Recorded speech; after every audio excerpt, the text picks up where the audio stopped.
ओम नमः शिवाय। प्रिय दोस्तों, मैं चक्रपाणि पांडे अपने YouTube चैनल स्पिरिचुअल टॉक पर आप सबका एक बार पुनः स्वागत करता हूं। दोस्तों, इस चैनल के माध्यम से मैं आपको आपकी दिनचर्या में, आपके व्यवहार में और आपके कार्यशैली में आने वाले तमाम चीज़ों को अध्यात्म के माध्यम से जोड़कर कुछ ऐसी बातें बताने का प्रयास करता हूँ जिससे आपके जीवन में हो सके तो कुछ सुधार संभव हो।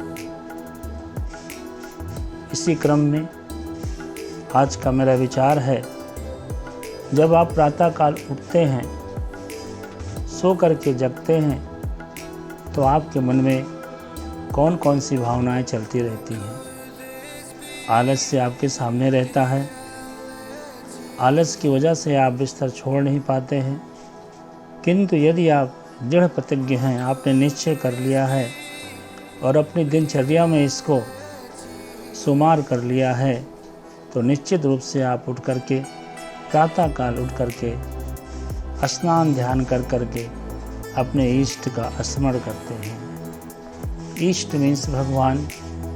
आपकी परंपरा के अनुसार वो ईश्वर भी हो सकते हैं, अल्लाह भी हो सकते हैं, जेसस भी हो सकते हैं और तरह तरह के धर्मावलंबियों के अनुसार बौद्ध भी हो सकते हैं, जैन भी हो सकते हैं, निरंकार भी हो सकते हैं। आपने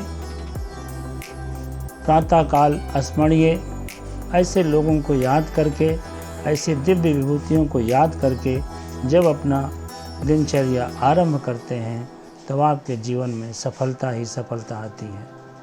किंतु सिर्फ याद करने से ही काम नहीं चलता है। उनके बताए हुए पथ पर हमें पथगामी बनकर चलना पड़ता है।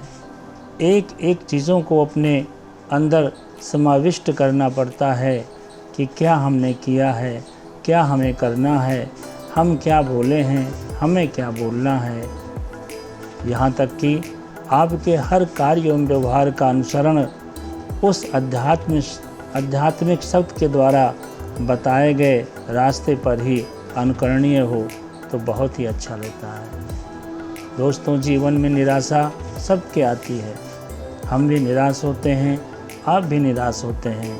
निराशा आशा का अपभ्रंश है। जब आप आशावादी बन जाते हैं, किसी से आशा कर लेते हैं और आपकी इच्छाएं इतनी बलवती होती हैं कि आप उस आशा के न पूरा होने पर अपने जीवन की लीला को ही समाप्त करने का निर्णय करते हैं। यही वो पल होता है जब आप उन दिव्य शक्तियों का स्मरण करके अपने आप को बचा सकते हैं, जिनको हम प्रातःकाल स्मरण करते हैं। दोस्तों, मेरा विचार है कि सोने से पहले और सुबह जागने के बाद यदि हम अपने उस परमपिता परमेश्वर को, दीन को, भगवान को, अल्लाह को, खुदा को, जिसको भी आप जिस रूप में देखें, बौद्ध को, जैन को, महावीर स्वामी को, जिस रूप में हम जिसे देखें, किसी देवी के रूप में हम देखें, यदि हम वंदन करते हैं, स्मरण करते हैं, तो निश्चित रूप से आप ये मानिए कि इस बुरी विपरीत परिस्थितियों में वो आपको बाहर निकालेंगे। लेकिन जब आपका भाव सिर्फ उनको स्मरण करने का हो, उनको अपने जीवन में उतारने का न हो, तब आपका मन तो प्रसन्न रहेगा, लेकिन आत्मा कलुषित हो जाएगी।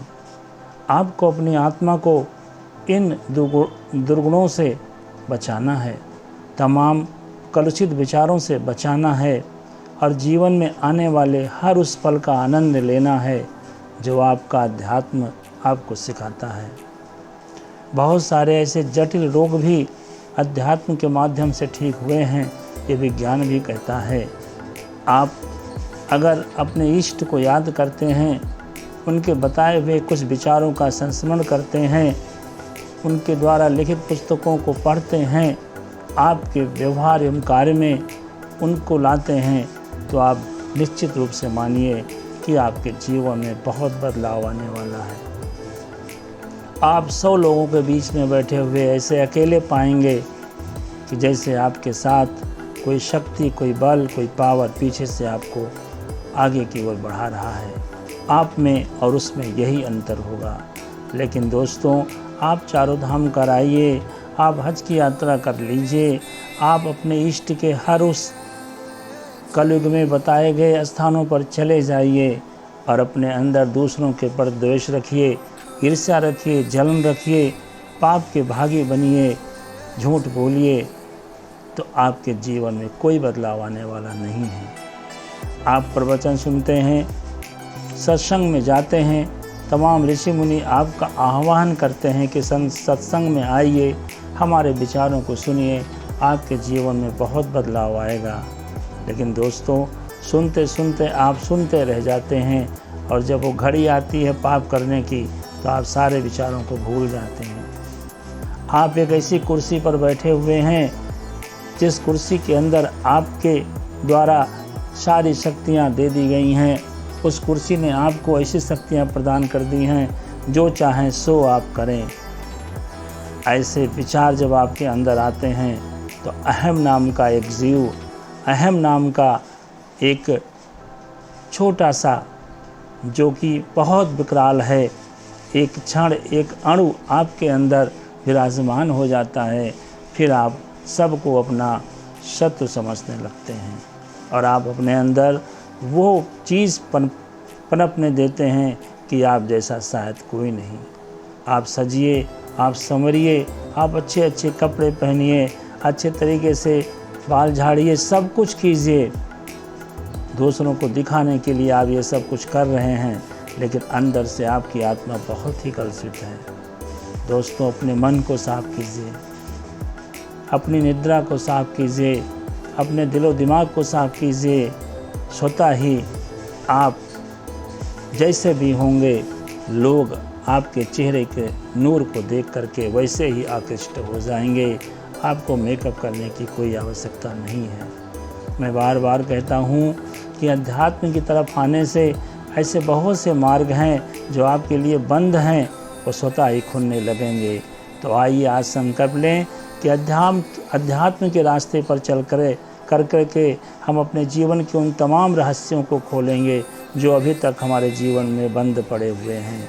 अध्यात्म के रास्ते पर आने वाला हर व्यक्ति, कोई ज़रूरी नहीं कि वो चंदन लगाए, वो दिखावटी कपड़े पहने, कोई ज़रूरी नहीं कि वो ऐसे प्रवचन करे, झूठे प्रवचन करे, मृदभाषी बने जिससे लोग उसकी तरफ आकृष्ट हों। आप अपने आप को सुधार कर लीजिए, अपने में सुधार ले आएंगे तो आपके साथ रहने वाले तमाम जो गलत विचारों के लोग हैं वो स्वतः ही अच्छे कार्यों की तरफ आ जाएंगे। तो अध्यात्म को अपनाते हुए आज हम अपने जीवन में परिवर्तन लेने का निश्चय करते हैं और आने वाले दिनों के लिए सुख प्राप्त करने का संकल्प लेते हैं। ओम नमः शिवाय। आपका ये मेरा विचार कैसा लगा? यदि मेरे वीडियो पर आप हैं तो इसे लाइक कीजिएगा। अगर आपने अभी तक मेरे चैनल को सब्सक्राइब नहीं किया है तो सब्सक्राइब कर लीजिएगा, शेयर कीजिएगा ताकि अन्य लोगों तक मेरा ये जो थोड़ा सा विचार है, मन में अचानक आया हुआ विचार है जो आपके सामने मैं रखता हूँ, वो दूसरों तक पहुँच सके। ओम नमः शिवाय। आपका इस चैनल पर आने के लिए बहुत बहुत धन्यवाद। आपका दिन शुभ हो।